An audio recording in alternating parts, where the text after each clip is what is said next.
గురుకులాలు ప్రభుత్వ విద్యా సంస్థలను కాపాడుకునేందుకు బీఆర్ఎస్ సమరశంఖం పూరించింది. పార్టీ వర్కింగ్ ప్రెసిడెంట్ కేటీఆర్ పిలుపు మేరకు అన్ని జిల్లాల్లో నేతలు ఇవాల్టి నుంచి గురుకుల బాట పట్టారు. గురుకులాలు, కేజీబీబీలు, సంక్షేమ హాస్టళ్లు, ప్రభుత్వ స్కూళ్లలో పరిస్థితులను అధ్యయనం చేసేందుకు బయలుదేరారు. తెలంగాణ భవన్ నుంచి గురుకుల బాట కార్యక్రమాన్ని ప్రారంభించారు. బీఆర్ఎస్ నాయకులు ఆర్ఎస్ ప్రవీణ్ కుమార్, బాల్కా సుమన్, ఎర్రోల శ్రీనివాస్, కెల్లు శ్రీనివాస్ యాదవ్ జెండా ఊపి యాత్రను ప్రారంభించారు.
ఇక ఇదే అంశానికి సంబంధించి మరిన్ని డీటెయిల్స్ మా ప్రతినిధి వంశీ లైవ్ లో అందజేస్తారు. వంశీ, చెప్పండి.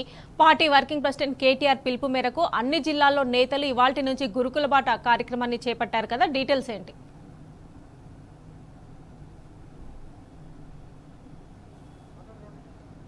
BRS party working president KTR ఆదేశానుసారం గురుకులాల బాటకు సంబంధించి కార్యక్రమానికి నేటి నుంచి ప్రారంభమైనటువంటి పరిస్థితి కూడా మనం చూస్తూ ఉన్నాము. కొద్దిసేపటి క్రితమే బీఆర్ఎస్పి రాష్ట్ర స్థాయి సమావేశం కూడా జరిగింది.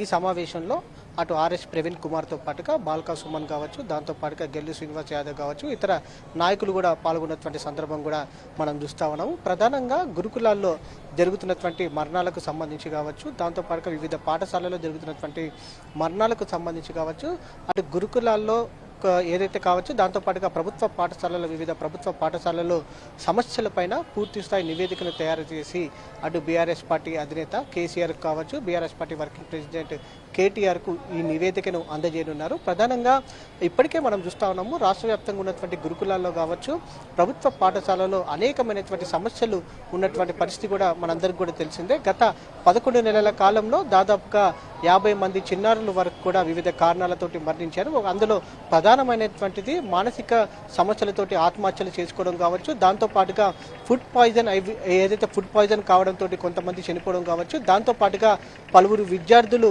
పాము కాటుతో కూడా మరణించినటువంటి సందర్భం కూడా మనం చూస్తూ ఉన్నాము.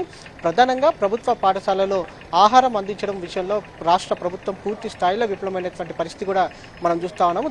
దాంతోపాటుగా కొన్ని వందల మంది విద్యార్థులు ఆసుపత్రులు పాలు కావడం కావచ్చు, దాంతోపాటుగా 50 మంది చిన్నారుల వరకు కూడా చనిపోయినటువంటి సందర్భం కూడా మనం చూస్తూ ఉన్నాం.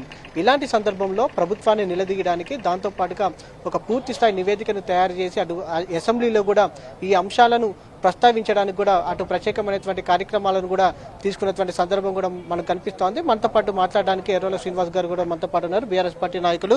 వారితో కూడా మనం మాట్లాడించే ప్రయత్నం చేద్దాం. మనం చూస్తా ఉన్నాం, గత 11 నెలల కాలం నుంచి కూడా రాష్ట్రంలోని గురుకులాలు కావచ్చు, వివిధ పాఠశాలలో కూడా విద్యార్థులు మరణిస్తున్నటువంటి సందర్భం మనం చూస్తున్నాము. వేల సంఖ్యలో విద్యార్థులు ఆసుపత్రుల్లో అడ్మిట్ అవుతున్నటువంటి సందర్భం మనకు కనిపిస్తుంది. కానీ ఇన్ని జరుగుతున్నా కూడా రాష్ట్ర ప్రభుత్వం స్పందించకపోవడానికి ప్రధాన కారణాలు ఏమంటారు? ప్రధాన కారణం ఏంటంటే ప్రభుత్వానికి ఒక వాళ్ళకు ప్లానింగ్ లేకపోవడం. సమీక్షలు చేసేటువంటి అలవాటు లేకపోవడం, అసలు సమస్యల పరిష్కారానికి ఒక ప్రణాళిక లేకపోవడం, ఒక పకడ్బందీ ఆలోచన విధానం లేకపోవడము ఈ గవర్నమెంట్ ఫెయిల్యూర్కు నిదర్శనము.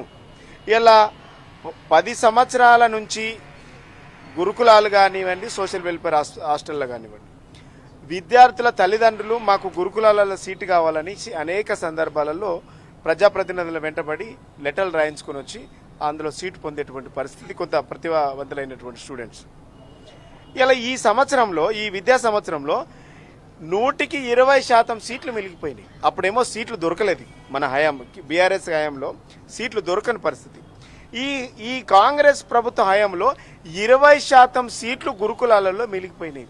మిగిలిపోవడానికి గల కారణాలు ఈ ప్రభుత్వం చెప్పాలి. అంటే మీకు వాటి ప్రాధాన్యత గురించి మీకు తెలియదు, విద్యార్థుల భవిష్యత్తు గురించి మీకు ఆలోచన లేదు.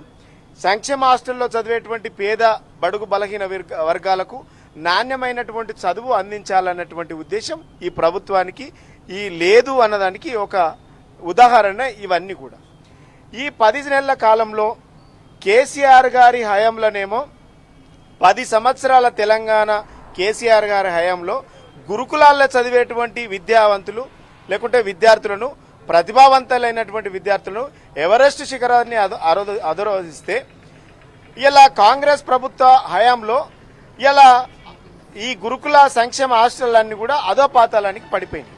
పడిపోవడానికి కారణం ఏంటంటే ఈ ప్రభుత్వంలో పనిచేస్తున్నటువంటి అధికారుల తీరు, వాళ్ళ నిర్లక్ష్యమే వాటికి నిదర్శనం. ప్రధానంగా గురుకుల బాట కార్యక్రమానికి సంబంధించి ఏ అంశాలను పరిశీలించనున్నారో అటు గురుకులాల్లో కావచ్చు, దాంతోపాటుగా వివిధ ప్రభుత్వ పాఠశాలలకు సంబంధించి 10 నెలల 11 నెలల కాలంలో అంటే 365 రోజులకు ఇంకా 5-6 రోజులు తక్కువ ఉన్నది కదా ఇయ్యాలంటే. ఈ 60 రోజులలో ఈ ప్రభుత్వం హయాంలో 49 మరణాలు జరిగినాయి.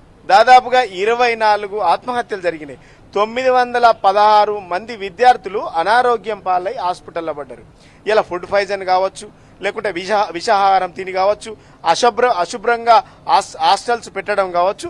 దీనివల్ల 916 మంది విద్యార్థులు ఇలా హాస్పిటల్లో పాలైనరు. ఒక విద్యార్థిని మొన్న వాంకిడి నుంచి వచ్చినటువంటి విద్యార్థి శైలజ ఆసిఫాబాద్ జిల్లా నుంచి 27 రోజులు నిమ్స్ హాస్పిటల్లో చికిత్స పొంది చనిపోయినటువంటి సంఘటన కూడా చూసినాం. నిన్నగాక మొన్న వనపర్తి జిల్లా మదనాపూర్ హెడ్ క్వార్టర్లో ప్రవీణ్ అనేటువంటి విద్యార్థి ఎస్సీ వెల్ఫేర్ హాస్టల్లో చదివేటువంటి విద్యార్థి ఆత్మహత్య చేసుకొని చనిపోయిండు. ఇలా అదేవిధంగా మక్తల్ నియోజకవర్గంలో 22 మంది విద్యార్థులు ఫుడ్ పాయిజన్ ద్వారా హాస్పిటల్లో పాలైంది. ఇలా మీరు ఫుడ్ పాయిజన్ అయింది ఒకే హాస్టల్లో, ఒకే స్కూల్లో, ఒకే జిల్లాలో 3 సార్లు ఫుడ్ పాయిజన్ జరిగితే మీరు ఏం చేస్తున్నారని కోర్టు మొట్టికాయలేస్తే కోర్టుకు వీళ్ళు సబ్మిషన్ చేసినటువంటి ఆధారాలు ఏంటంటే విద్యార్థులందరూ కూడా అవుట్ సైడ్ కురుకురేలు తినడం వల్ల విద్యార్థులు ఫుడ్ పాయిజన్ అయిందని చెప్పడం ఇంతకంటే సిగ్గుమాలిన చర్యలు ఏమన్నా ఉంటాయా? ఆ రోజు వాంకిల్లో విద్యార్థిని శైలజ ఫుడ్ పాయిజన్ అయ్యి హాస్పిటల్లో పడితేనేమో సీతక్క గారు ఏమన్నారు, కారపప్పాలు తినడం వల్ల విద్యార్థికి ఫుడ్ పాయిజన్ అయినాయి, 22 మందికి ఫుడ్ పాయిజన్ అయిందని చెప్పిండ్రు. ఇక్కడ కూడా అదే చెప్పారు. అంటే అసలు వీళ్ళకి సమస్యల పట్ల అవగాహన లేదు, సమస్య పరిష్కరించడానికి ఆలోచన లేదు. అసలు వీళ్ళకు ఓవరాల్గా చెప్పాలంటే దేని మీద అవగాహన లేదు అనడానికి ప్రభుత్వ అధికారులు చూస్తూ ఉంటే అర్థమవుతా ఉంది. ఇంకోటి, ఇన్ని మరణాలు, ఇంతమంది ఆత్మహత్యలు చేసుకుంటూ ఉంటే ఇలా కుక్క కాటు వల్ల, పాము కాటు వల్ల, అదేవిధంగా ఎలుకలు కరిచి ఇలా విషాహారం తిని విద్యార్థులు చనిపోతూ ఉన్నాయి. ఇప్పటి వరకు వాటి మీద సమీక్షలు చేయనటువంటి దుస్థితి కనబడుతుంది. ఇలా విద్యార్థుల సోషల్ వెల్ఫేరు, ట్రైబల్ వెల్ఫేరు, అదేవిధంగా మైనార్టీ వెల్ఫేరు, సంక్షేమ హాస్టళ్ల పైన రివ్యూ చేయడానికి సంక్షేమ శాఖ మంత్రి లేడు. ఈ విద్యా వ్యవస్థను బాగుపరచడానికి, విద్యా వ్యవస్థ లోపాలను చూపడానికి ఎవరైనా చెప్పుకుందామని పోదామంటేనేమో విద్యాశాఖ మంత్రి లేడు. ఇలా మా గిరిజన బిడ్డలపైన, మా గిరిజన ఆడబిడ్డలపైన, గిరిజనులపైన దాడులు జరుగుతూ ఉన్నాయి, అత్యాచారాలు జరుగుతూ ఉన్నాయి, శాంతి భద్రతలు బాగలేవు అని ఎవరికైనా చెప్పుకుందామని పోతే శాంతి భద్రతలను చూసేటువంటి హోంశాఖ మంత్రి లేడు. ఈ 3 శాఖలు ఎవరి దగ్గర ఉన్నాయనంటే ముఖ్యమంత్రి గారి దగ్గర ఉన్నాయి. ముఖ్యమంత్రికి ఏమో వీటి మీద రివ్యూ చేసేటువంటి సమయం లేదు. ఢిల్లీకి మాత్రం 29 సార్లు పోయిండు.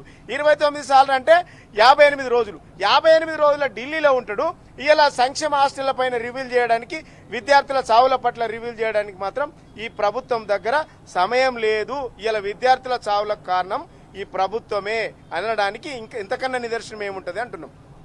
ఇది మొత్తం మీద చూస్తే మాత్రం ఇప్పటికే బీఆర్ఎస్పీ నాయకులు కూడా పెద్ద ఎత్తున అటు బయలుదేరినటువంటి సందర్భం కూడా మనం చూస్తున్నాము. గురుకుల బాట కార్యక్రమానికి సంబంధించి కూడా ఈ రోజు నుంచి కూడా 7వ తేదీ వరకు కూడా ఈ కార్యక్రమం జరగనుంది. వివిధ జిల్లాల్లో బీఆర్ఎస్పీ నాయకులు క్షేత్రస్థాయిలో పరిశీలనలు చేసి రిపోర్ట్ని తయారు చేసి బీఆర్ఎస్ పార్టీకి ఇవ్వనున్నారు. దాంతో పాటుగా ప్రభుత్వంకి సంబంధించి విద్యార్థుల పట్ల చిత్తశుద్ధి లేదని కూడా స్పష్టంగా తెలుస్తున్నటువంటి అంశం కూడా మనం గమనించవచ్చు. Video over the studio. Right Vamshi, thanks for update.